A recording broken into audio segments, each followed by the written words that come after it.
women respond to shame from men very, very quickly. You actually do. Men actually do not care about shame that we receive for women. What we would care about, though, is shame from men. Men do not shame other men for sleeping with a bunch of women. As soon as that starts happening, then we'll likely care. But you, It still dads, won't work. I've known dads to be like, "You slept with who?" In this space, I hear them kind of champion being a virgin and trying to have dick discipline and all that stuff.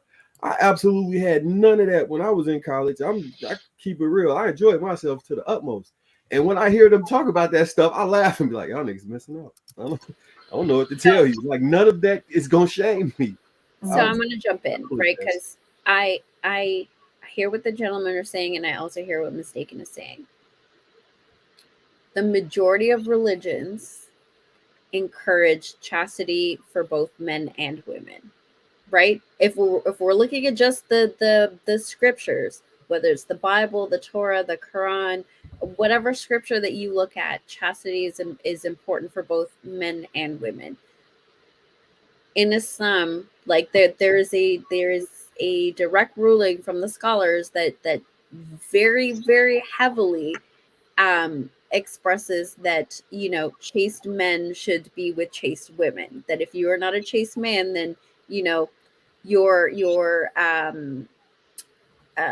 entitlement to a chaste woman is lesser than, right?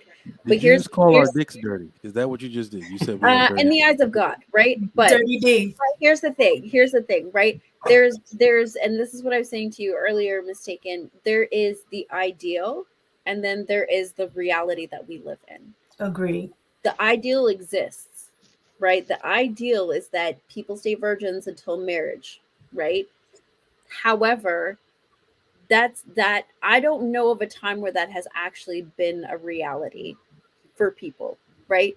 Where men keep their chastity and that it is celebrated and valued as it should be, according to a lot very small group. And that's why I talk about that, because that has been my experience in terms of like growing up around. Yeah. So that's why I love that. Yeah. Right. But I think until we can get that really, really small minority to grow, I think that conversation becomes really troublesome, because we aren't going to find progression, because people are just going to say it's unrealistic, right? Like that just deads the conversation. So until we can get women to, you know, take their chastity under control and their virtue under control and start to create more men, because the economy is not going to be getting better anytime soon, right? So a lot of men are not going to have access to sex the way that they did before. If women can do that, then we can start to have that conversation a little bit more, right? But until we can do that, until we can stop women from giving away their chastity so freely, we're having a conversation that goes in circles. Well, if that's the case, then this whole conversation is a moot point based on what you're saying, because telling women at this point to close their legs, as you said, trying to be realistic as opposed to idealistic, when you have generations of this behavior, the likelihood of it correcting itself to not doing it, then I think is a moot point. Yeah. So I think men are the most chaste people in general. By default. I'm gonna tell you why. The hoes and tricks. What do you mean why? Let me just explain this. Unlawful sex, right? That would be probably sodomy. Most men won't let you get anywhere near entering their body. Chaste. That's all I'm saying. Oh my gosh. By default. By default. Chaste. That's all I'm saying. And the chat challenging, where exactly in the Bible does it say and have a problem with men engaging in sexual? America is a Christian country with multiple women. Sorry, say that again. Where in the Bible, or the Torah, or the Quran specifically, does it say men can't engage with multiple women? Outside of the confines of marriage? No, just in general, even in the confines of marriage. Can a woman marry multiple men? No. The major religions don't allow for a woman to marry multiple men, but most of the major religions have scriptures around polygamy for men. So that Polygyny specifically.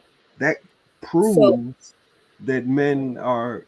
You understand what I'm saying? within the confines of marriage, right? And so here's the thing, right? And because Google is free, and anybody in the chat that wants to look it up, you're free to. I'm not going to sit here and look it up. Um, but here's the thing, right? Is at the end of the day, I was going to say the same thing, so she took the words right out my mouth. And that's fine, right? So like, if you don't believe in religion, then that's really up to you. But if we're talking about religion, which the majority of the world follows, right? It's in there, and if that's where you're getting your morality from, that's the guideline, right? Whether you choose to follow it to the T, whether you choose to believe that part or not, that's a personal decision, but it's there. All you have to do is really look at it, right? Like, sex is within the confines of marriage for the majority of religions. It's really that simple. And most religions will have, most of the major religions will have notes towards polygyny.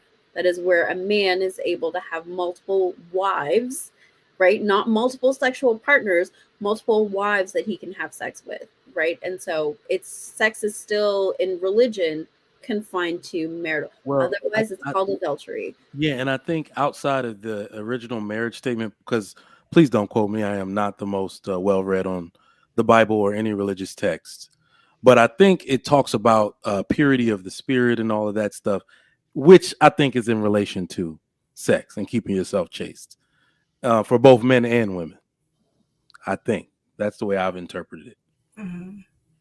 And again, like I said, I'm speaking, I know, to the ideal situation. I know I am, but I also think that that's what, if we're talking about families and having strong, healthy families, I just feel like it's so hypocritical. A lot of times the stuff that we say don't necessarily match up with what we should be doing. And I think in my mind, I'm looking at the greater good. And I know it's idealistic, but I think we should all of us should be working towards that ideal, because that will have the best outcome. Well, I was going to say, you're also a mom. And on this particular topic, you sound like one. So really, the bottom line, you should all keep it in your pants. Like, you literally sound like you're at the PTA's meeting.